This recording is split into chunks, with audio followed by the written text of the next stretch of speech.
Le département met en place son dispositif de viabilité hivernale de la mi-novembre jusqu'à la mi-mars. Pour ce faire, elle dispose de 58 unités de traitement composées de camions équipés de lames de déneigement et de saleuses. Tous les ans, au mois de septembre, on contrôle le matériel de déneigement. Il y a 58 unités de déneigement à contrôler, donc ça va de Aigurande jusqu'à l'Arche. Et il faut que tout ça soit prêt pour le 15 novembre. Nous avons traité 4700 km de routes départementales.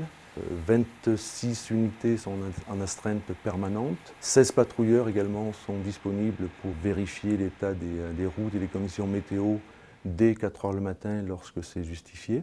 Donc notre organisation sur l'ensemble de la Corrèze est découpée en 6 secteurs. Sur chacun des secteurs, il y a un responsable d'intervention qui est chargé de déclencher les interventions des équipes. Voici la carte où sont répertoriés les 1160 km de routes départementales qui sont traitées contre le verglas. Ici donc le réseau prioritaire neige, celui en rouge qui comprend un raclage de la neige et quasi systématiquement un salage. Et en vert, un réseau prioritaire également qui est traité uniquement en raclage.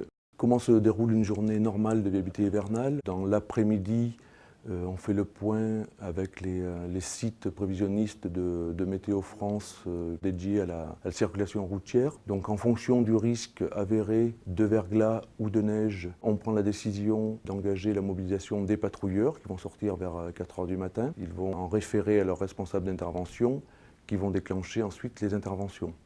Alors, soit pour du verglas, en principe vers 6-7 h du matin pour qu'au lever du jour les routes soient traitées, soit lorsque l'épisode est neigeux, dès que l'épaisseur de neige atteindra 3 à 4 cm pour qu'il y ait un raclage efficace. À partir de 6 h, au niveau central, une mini-salle opérationnelle est activée avec un agent qui reçoit les informations émanant du terrain et publie à 7 h une information sur un répondeur téléphonique 05 55 26 19 19 qui permet à chaque Corrézien de connaître l'état des routes ce matin-là, ainsi qu'à tous les médias classiques. Donc bien évidemment, le dialogue continue entre la salle opérationnelle et le terrain, de manière à réajuster le bulletin d'état des routes jusqu'à ce que les routes soient redevenues dans un état de circulation normal et qu'il soit mis fin aux interventions pour la journée.